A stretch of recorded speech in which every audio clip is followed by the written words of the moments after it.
Hello students, आप सभी का स्वागत है आपके अपने परिवार teachers Adda and TGT PGT आरा 24/7 यूट्यूब चैनल्स पर। मेरा नाम निधि अरोरा है और जैसे कि हम सब जानते हैं कि 28 जुलाई से उत्तर प्रदेश में एलटी ग्रेड के 7466 पद और 15 विषयों पर जोरों शोरों से भर्ती प्रक्रिया शुरू हो चुकी है। जितनी जोरों शोरों से इसकी आवेदन प्रक्रिया शुरू हुई है, उतनी ही जोरों शोरों से स्टूडेंट्स के सवाल भी बन रहे हैं अपने सब्जेक्ट कॉम्बिनेशन और योग्यता को लेकर के।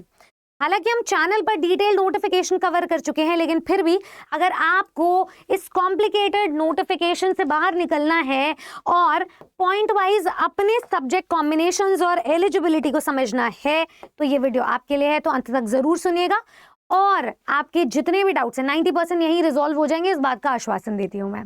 चलिए, फॉर्म फिल करने से पहले अब ये जान लेते हैं कि हिंदी सब्जेक्ट के जो एलटी ग्रेड बनना चाहते हैं वो किस शर्त पर, किन किन शर्तों पर योग्य रहेंगे इसकी फॉर्म फिलिंग के लिए। हालांकि बहुत सारे सब्जेक्ट्स के कॉम्बिनेशन बहुत फ्लेक्सिबल है, लेकिन लैंग्वेजेस के सब्जेक्ट्स को थोड़ा कॉम्प्लिकेट कर दिया गया है, जैसे कि हिंदी और इंग्लिश। तो हम देखते हैं यहाँ पर क्या चेंजेस हमें देखने को मिल रहे हैं। सबसे पहले तो एलटी ग्रेड हिंदी के लिए आपके पास अंडर ग्रेजुएट डिग्री, एक ग्रेजुएशन डिग्री होनी चाहिए हिंदी से, किसी भी डीम्ड यूनिवर्सिटी या रिकॉग्नाइज्ड यूनिवर्सिटी से आपकी ये मान्यता होनी चाहिए। साथ ही साथ में आपके पास संस्कृत एक सब्जेक्ट होना चाहिए आपका इंटरमीडिएट लेवल पर, यानी कि 12th क्लास में। और अगर ये सब्जेक्ट कॉम्बिनेशन आपका नहीं बन रहा है, जो कि मैक्सिमम स्टूडेंट्स का नहीं बन पाता है, तो अथवा में करके इन्होंने ग्रेजुएशन इन हिंदी के साथ साथ एक और पॉइंटर को ऐड किया है कि आपके पास जो उत्तर माध्यमिक परीक्षा है, जो यूपी संस्कृत शिक्षा परिषद के द्वारा है, तो इससे आपको मान्यता मिलनी चाहिए और आप इस डिग्री से पास होने चाहिए हो। अगर इन दोनों में से कोई भी कंडीशन आपकी पास हो रही है तो आप मान्य हो, और साथ ही साथ में आपकी बीएड डिग्री बेहद जरूरी है।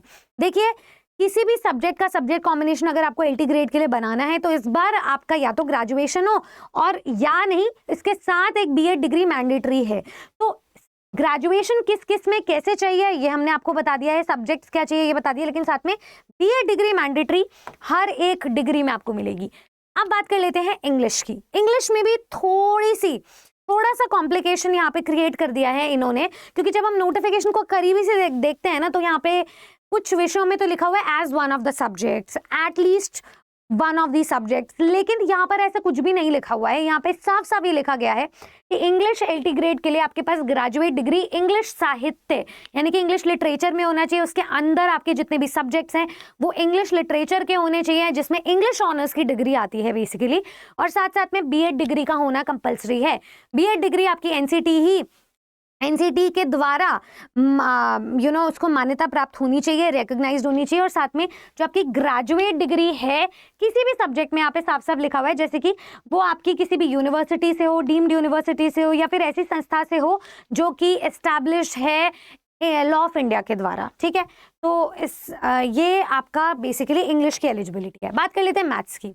मैथ्स के लिए बहुत आसान फ्लेक्सिबिलिटी, मतलब बहुत आसान कॉम्बिनेशन दिया हुआ है। आपके पास अंडर ग्रेजुएट डिग्री हो, किसी में भी हो, पर उसमें मैथ्स एक सब्जेक्ट हो तो काम आपका चल जाएगा, साथ में आपकी बीएड डिग्री हो, तो बहुत आसान कर दिया है मैथ्स वालों के लिए। बात कर लेते हैं अब साइंस की। साइंस में आपके पास अंडर ग्रेजुएट डिग्री हो, अब वो किसी में भी हो सकती है। कुछ लोग फिजिकल साइंस से भी ग्रेजुएशन करते हैं, तो किसी भी सब्जेक्ट में हो सकते हैं, बट अंदर जो सब्जेक्ट्स हैं उनमें फिजिक्स और केमिस्ट्री होना चाहिए। फिजिक्स या केमिस्ट्री नहीं, फिजिक्स प्लस केमिस्ट्री उसके सब्जेक्ट्स होने चाहिए, साथ में बीएड डिग्री होनी चाहिए।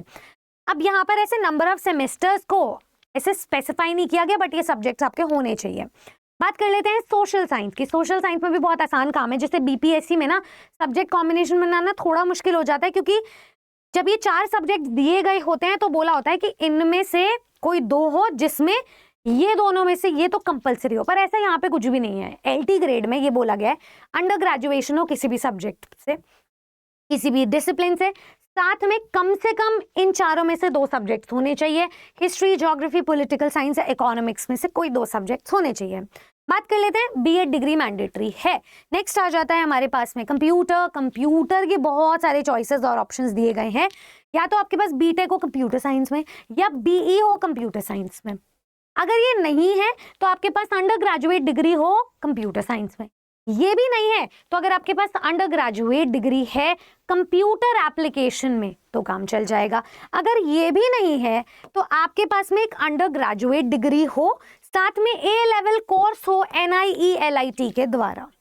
ये भी नहीं है तो आपके पास बीटेक डिग्री होनी चाहिए कंप्यूटर साइंस में, और साथ में अगर मास्टर्स भी है, एमसीए है कंप्यूटर साइंस में, तो भी आप एलिजिबल हो। और साथ में देखो इनमें से कोई एक क्वालिफिकेशन हो आपकी ग्रेजुएट लेवल पर, साथ में बीएड डिग्री के लिए देखो इकलौती ऐसी पोस्ट है कंप्यूटर की जिसमें लिखा गया है प्रेफरेंशियल क्वालिफिकेशन। प्रेफरेंशियल क्वालिफिकेशन हम ऐसी जगहों पर लिखते हैं जहां पर 100% मान्यता या फिर 100% मैंडेटरी नहीं बोला जाता, बस ये बोला जाता है कि आपको प्रेफर करेंगे दूसरों के ऊपर। तो मान लो ऐसे सारे कैंडिडेट्स मिले जितनी भी सीट्स हैं उसमें कि स्टूडेंट्स के पास कंप्यूटर साइंस के साथ बीएड नहीं है, तो आपको वो चांसेस मिल सकते हैं। जैसे DSSB में भी ना अभी जो पीजीटी का नोटिफिकेशन आया उसमें लिखा गया है कि आप ना पास होने चाहिए हो, ठीक है, फाइनल ईयर वाले नहीं होंगे, बट कुछ केसेस में अलाउ कर देंगे कुछ ट्राइबल कैंडिडेट्स को, वो बेनिफिट दिया जाएगा। तो ऐसे करके यहाँ पे प्रेफरेंशियल क्वालिफिकेशन दिया हुआ है, इकलौती ऐसी पोस्ट है जिसमें प्रेफरेंशियल क्वालिफिकेशन गिवन है। नहीं विश्वास हो रहा तो यहाँ देख लो, यहाँ देखो ये कंप्यूटर साइंस ऊपर लिखा हुआ है, और यहाँ देखिए degree of graduation in education BEd in a course recognised by NCT in India as preferential qualification, ठीक है, तो इसको अंडरलाइन किया गया। खैर हम आगे चलते हैं फटाफट से, नेक्स्ट सब्जेक्ट को देख लेते हैं। उर्दू में बहुत इजी फ्लेक्सिबल है इसका सब्जेक्ट कॉम्बिनेशन। उर्दू आपके पास ग्रेजुएट डिग्री हो जिसमें उर्दू एज अ सब्जेक्ट हो, मतलब उर्दू में ग्रेजुएशन होना जरूरी नहीं है, लेकिन बीएड डिग्री मैंडेटरी है। ऐसे संस्कृत में भी दिया गया है। मैं पहले बायोलॉजी की बात कर लेती हूँ। आपके पास ग्रेजुएट डिग्री हो जिसमें बॉटनी प्लस जूलॉजी सब्जेक्ट हो, बॉटनी या जूलॉजी नहीं, एंड लिखा गया है, मतलब दोनों ही होने चाहिए सब्जेक्ट, साथ में बीएड डिग्री हो। आपका लाइफ साइंस का या कोई भी कोर्स ऐसा हो सकता है। अच्छा नेक्स्ट पे चलते हैं संस्कृत में अंडर ग्रेजुएट डिग्री, साथ में संस्कृत एज अ सब्जेक्ट हो प्लस बीएड, तो आप एलिजिबल हो। बात कर लेते हैं आर्ट्स की। अब देखो आर्ट्स वाले फील्ड में ग्रेजुएट डिग्री होनी चाहिए आपकी जिसमें आर्ट्स एज अ सब्जेक्ट है, as one of the subject, मतलब एक विषय चलेगा। आर्ट्स में ग्रेजुएशन होना जरूरी नहीं है, आर्ट्स एक सब्जेक्ट है तो काम चल जाएगा, साथ में बीएड डिग्री हो। अगर ये नहीं है तो साथ में आपके पास अगर अंडर ग्रेजुएट डिग्री भी है फाइन आर्ट्स में जिसे हम बीएफए कहते हैं, साथ में बीएड है तो भी आप एलिजिबल हो, ठीक है। बात कर लेते हैं म्यूजिक की। अंडर ग्रेजुएट डिग्री हो आपकी और साथ में म्यूजिक एज अ सब्जेक्ट हो, मतलब उर्दू, मैथ्स, इसके अलावा आपके पास में संस्कृत और म्यूजिक ऐसे सब्जेक्ट हैं जिसमें एज अ सब्जेक्ट गिवन है। ग्रेजुएट डिग्री किसी में भी हो सकती है, बीएड डिग्री हो साथ में तो आप एलिजिबल हो। और अगर ये नहीं है तो देखो यहाँ पर एक और चीज गिवन है म्यूजिक के लिए, मैं थोड़ा आपको डिटेल में बता देती हूँ। देखो यहाँ पे आपको पता चल जाएगा, अगर संगीत विशारद है आपकी भातखंडे संगीत महाविद्यालय से, या फिर अगर ये नहीं है तो संगीत प्रभाकर है अगर आपके पास प्रयाग संगीत समिति इलाहाबाद से। इसके साथ साथ अगर आपकी ग्रेजुएशन डिग्री है किसी भी यूनिवर्सिटी, नहीं किसी भी यूनिवर्सिटी, डीम्ड यूनिवर्सिटी या संस्था से जो कि लॉ ऑफ इंडिया के द्वारा एस्टैब्लिश्ड है, तो फिर आप एलिजिबल हो। मतलब ग्रेजुएट डिग्री भी हो आपकी, साथ में आपके पास ये संगीत विशारद या कोई भी ऐसा डिप्लोमा डिग्री हो।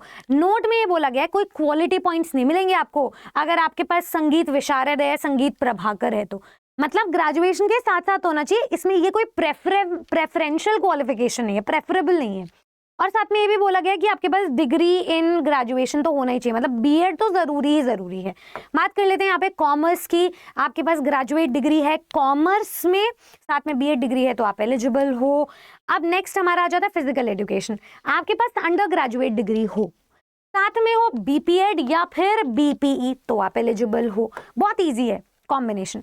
14th हमारे पास होम साइंस। आपके पास ग्रेजुएट डिग्री हो, home science as a subject हो, मतलब संस्कृत, उर्दू, म्यूजिक की तरह यहाँ पर भी home science as a subject given है और साथ में बीएड डिग्री है तो आप एलिजिबल हो।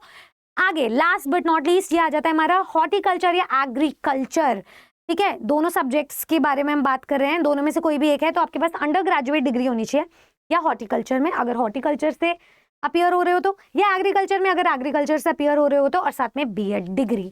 तो ये तो थे हमारे सब्जेक्ट कॉम्बिनेशंस बेसिक 15 सब्जेक्ट्स के लिए। मैं इसके अलावा भी आपको बता देती हूँ कुछ इंपॉर्टेंट पॉइंटर्स कि जो हमारा एग्रीकल्चर वाले सब्जेक्ट है उसमें सिर्फ मेल ब्रांच वाले कैंडिडेट्स ही मेल में जाएंगे, मतलब सिर्फ मेल कैंडिडेट्स ही एलिजिबल होंगे, तो ये आप याद रखिए।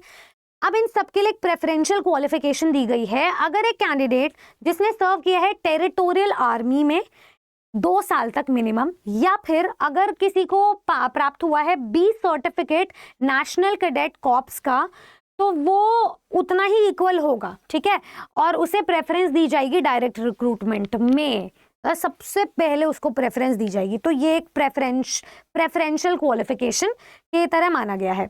बात कर लेते हैं अब यहाँ पर कुछ department of empowerment of persons with disabilities से जितने भी स्टूडेंट्स हैं उनके लिए क्या एलिजिबिलिटी है। देखिए, अगर आप कोई ट्रेन ग्रेजुएट टीचर के लिए अप्लाई कर रहे हो जिसमें स्पेशल टीचर्स हैं, अब वो स्पेशल टीचर्स स्पर्श स्कूल के हो सकते हैं फॉर विजुअली, या फिर समेकित विशेष माध्यमिक स्कूल्स के हो सकते हैं। अब इनके लिए क्या करना है आपको, आपके पास एक बैचलर्स डिग्री, ग्रेजुएट डिग्री होनी चाहिए अपने कंसर्न सब्जेक्ट में, साथ में आपके पास डिप्लोमा होना चाहिए स्पेशल एजुकेशन का। अगर आप ये विजुअली इम्पेयर्ड वाली कैटेगरी से अप्लाई कर रहे हो तो विजुअली इम्पेयर्ड का आपके पास डिप्लोमा होना चाहिए जो कि रिकॉग्नाइज्ड हो rehabilitation council of India RCI से, जो गवर्नमेंट ऑफ इंडिया के है, या फिर स्पेशल बीएड डिग्री वाले भी चलेंगे जिनको विजुअली इम्पेयर्ड टीचिंग में, जिनको स्पेशल एजुकेशन की डिग्री है और अगेन वो रिकॉग्नाइज्ड है RCI के द्वारा, तो वो एलिजिबल हैं, ठीक है। फिर आ जाता है हमारा तीसरा पार्ट, आपके पास रीडिंग और राइटिंग की नॉलेज होनी चाहिए इंग्लिश और हिंदी में, और वो भी ब्रेल में होनी चाहिए। ये हमारे पास तीसरी मैंडेटरी क्वालिफिकेशन है। चौथा आ जाता है आपके पास आपका नाम, आपकी डिग्री रजिस्टर्ड होनी चाहिए RCI में एज अ स्पेशल एजुकेटर जो टीच कर रहे हैं, जो टीच करने जा रहे हैं विजुअली इम्पेयर्ड को, तो फिर आप एलिजिबल रहोगे।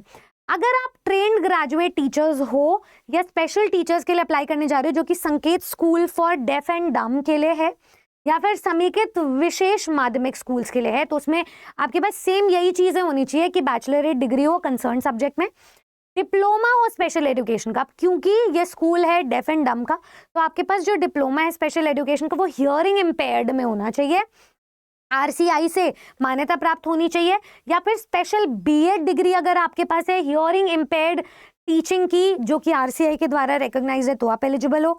हिंदी और इंग्लिश की जो रीडिंग राइटिंग है वो आपका, हिंदी या इंग्लिश की जो रीडिंग और राइटिंग है, या तो हिंदी में रीडिंग राइटिंग या इंग्लिश में रीडिंग एंड राइटिंग होना चाहिए, आपका साइन लैंग्वेज में होना चाहिए, और आपका रजिस्ट्रेशन होना चाहिए।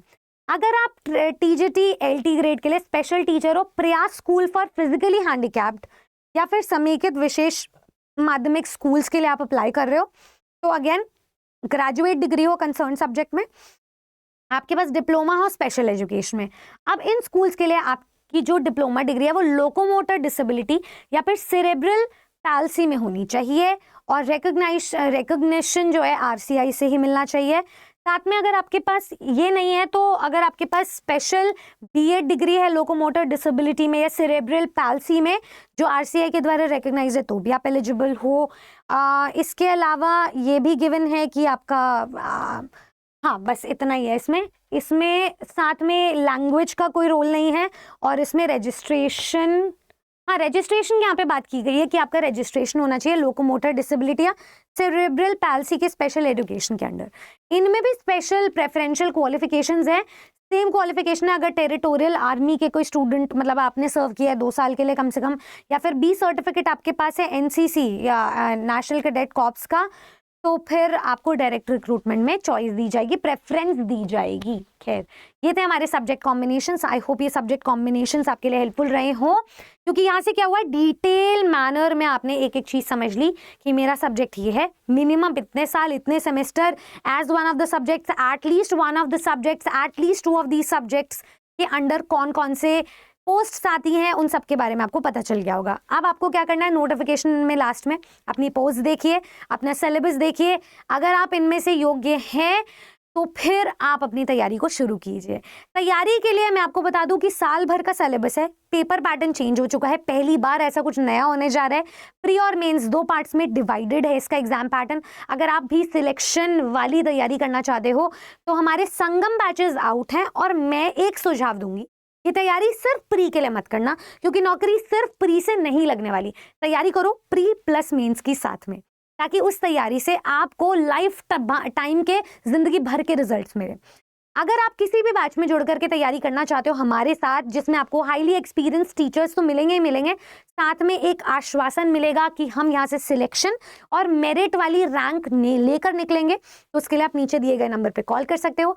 हमारी टीम, हमारे काउंसलर्स आपको पर्सनली गाइड करेंगे, आपकी योग्यता अनुसार आपको बेस्ट जो प्री प्लस मेंस वाला सब्जेक्ट का बैच है वो गाइड करेंगे, वहां तक लेकर जाएंगे और एनरोल करेंगे। तो किसी भी बैच में जुड़ने के लिए आप ये डिस्काउंटेड कूपन कोड लगा सकते हो जो है Y449। इसमें आपको आज 81% ऑफ मिलेगा, और क्योंकि आज महीना शुरू हुआ है तो आपकी तैयारी को एक लक्ष्य देने के लिए, एक शेप देने के लिए आप डिस्काउंट वगैरह इस्तेमाल कीजिए और लाइफ टाइम के रिजल्ट्स को राइप कीजिए।